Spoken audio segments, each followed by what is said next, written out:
You're about to watch a Trains Newswire video.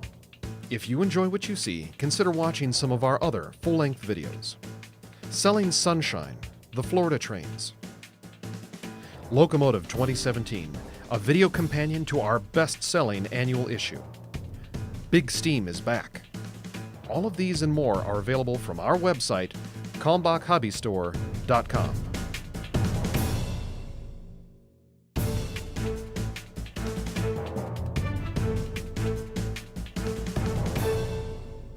Good morning, Trains Nation. Today is Friday, September 29th, 2017. Welcome to another episode of Trains Newswire Roundup. We're so glad you could join us. I'm Steve Sweeney. And I'm David Lassen. And, we've got a few things to talk about on Newswire. There's some interesting things out there. If you haven't noticed this, two of the largest locomotive and train set makers in the world say they're going to merge. Did you see this? Yes, I did. It's really interesting. Alstom and Siemens, two primarily European companies that are doing business in the United States, have said they're going to come together as an effort to combat the Chinese behemoth of railroad manufacturing, CRRC. CRRC is an interesting outfit because, honestly, to truly combat them, Alstom Siemens probably still didn't have to merge with like a freight car manufacturer and a freight locomotive maker, because CRC does everything. They had a display at Railway Interchange last week. Which you were at. Which now I had cars, locomotives. You could literally buy paint from, equipment paint from them. I mean, they literally do everything from A to Z. And different subsidiaries make bolts and rails and track and ties and everything else. I mean, you could literally go from bare ground to a completely operating railroad using nothing but CRRC equipment. All made in China.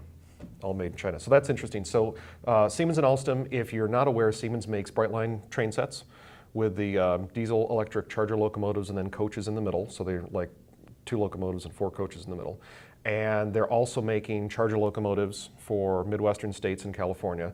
They made the ACS 64s for Amtrak and Sept on the Northeast Corridor, right? And they're also making transit cars, like streetcars for certain cities in the United States. Alstom, on the other hand, they made the current Acela train sets, if I remember correctly, under contract with, memory escapes me, but they do have the total contract to build the new Acela replacements, which are called the Liberty train sets, which is another $2 billion order. So even though you think that this is only Europe and it's only international, no, it deeply affects us in the United States. And CRRC is actually building a plant in South Chicago.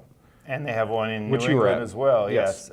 So their really only entry in the U.S. market so far has been transit equipment, but I'm sure they're trying to change that.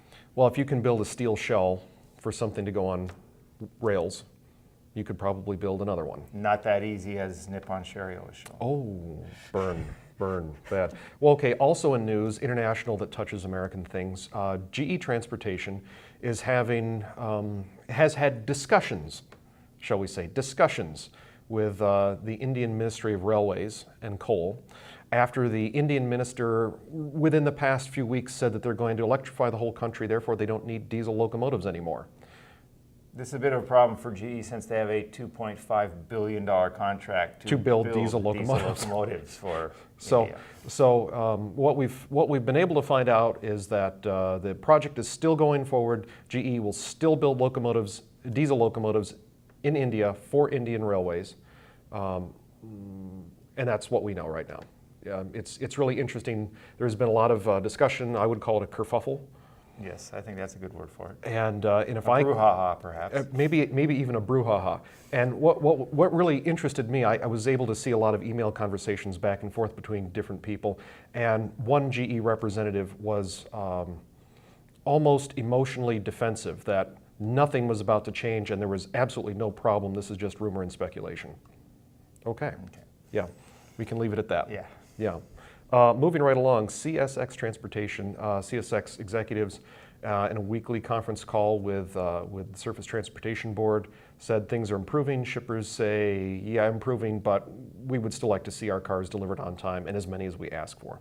So, yeah, I think that's going to be an ongoing drama for a while yet, but it does sound like there is movement in the right direction for CSX. It sounds like it. They say all 5 of the hump yards that they have open right now are fluid and operating well. Didn't give specifics on their hump yards, but that they're operating well and smoothly. So that's good news. Also on the Surface Transportation Board, did you hear that Daniel Elliott, the former STB chair, is resigning and leaving tomorrow as of September 30th, which is kind of interesting. Yeah, I don't know what the plans are to fill that position. I don't think we've seen anything. Yeah, well, I believe it was 2016 that Congress and then President Obama approved expanding the Surface Transportation Board from 3 members to 5, and then President Trump has yet to nominate anyone to fill, 4 and 5 positions, and now with Dan Elliott leaving, it's going to be 3, 4, and 5 positions to fill. And of course, the STB had basically said it would not make any more decisions until it had kind of guidance from the Trump administration on what it wanted to do. So effectively, if they keep to that, and there are only going to be 2 board members, we've interviewed both of them in the pages of Trains Magazine before.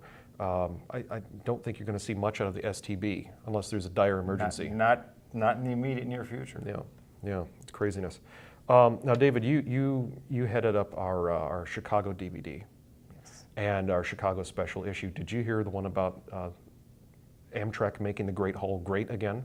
I did. I was happy to see that started. I was down during the course of that DVD. I was down there, and they had the still conceptual plans for what they were going to do, and I think it's going to be a great, no pun intended, improvement for the Well, station. no, intend the pun. I mean, they say they're going to bring daylight back into that place, which would be kind of fun. Yeah, they're basically, there's a huge skylight that has lost, over the Great Hall, which has lost some of its ability to transmit light over the years as it's been patched, so it's only letting in about 1/3, I think, of the light that it once did. Yeah.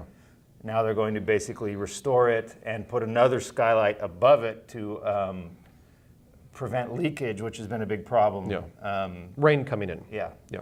So it should be a really noticeable difference when the project is finished. Yeah, I'm looking forward to it. And they're also going to redo the paint in there as well, in the Great Hall. Like they're going to brighten up the whole interior as well as the skylight. I wasn't aware of that part, but I'm not surprised. I mean, Yeah. they've been doing some really nice work to restore that station. So. Yeah, that's really good stuff. And then the last thing we got for you today, at least the last thing I have, Association of American Railroads, AAR, reports that traffic is up as long as it's in an intermodal container. It's now beating carload traffic. We got the full report on Newswire today. We're going to have something special for you next week. We're going to have some extra video on Newswire, this broadcast. We're also going to have videos live streaming from where I'm going to be in Minneapolis, the Heritage Rail Alliance, formerly ARM and Train, formerly the Association of Tourist Railroads and Railway Museums. Now it's Heritage Rail Alliance. We're working with those good folks to hopefully get you some broadcast of a couple of the sessions. Maybe you work with the museum, maybe you're a volunteer. It'd be great if you could go, but a lot of you can't, so we're going to broadcast some of the better sessions or some of the sessions that have broad appeal. That's what I mean to say. So you can see those. Watch for more details on Newswire and on Facebook next week. And perhaps you can touch base with the Adirondack Scenic people about. I nearly forgot. No. Fill in on that. Just big court ruling yesterday. There's been an effort to eliminate part of the Adirondack Scenic and replace it with a rail-to-trail conversion. New York State judge held yesterday that that's not going to happen. That the railroad is safe for now. This being a legal proceeding, of course, there's always a chance of appeals and things changing still. But for now, very good news for the Adirondack Scenic. Very good news. And if you don't know, that's the group that operates from Utica, New York, up to Lake Placid over the old New York Central main line that went up into the Adirondacks. It was really popular for ski resort, ski tourism, and also for the '84 Winter Olympics, right? Or the 80. The 1980 Winter Olympics. So that was, that's really interesting. And the hope and the dream one day is to reconnect the entire line. And I, for one, would put money down on one of those tickets. I think that'd be a lot of fun. So neat stuff. See all these stories and more on Trains Newswire. Keep watching, keep checking in. And for everyone at Trains, have a great weekend. Thanks. No one else is here, but Steve can take your call. No! Oh, we are recording for that. Oh, jeez. Yeah, well.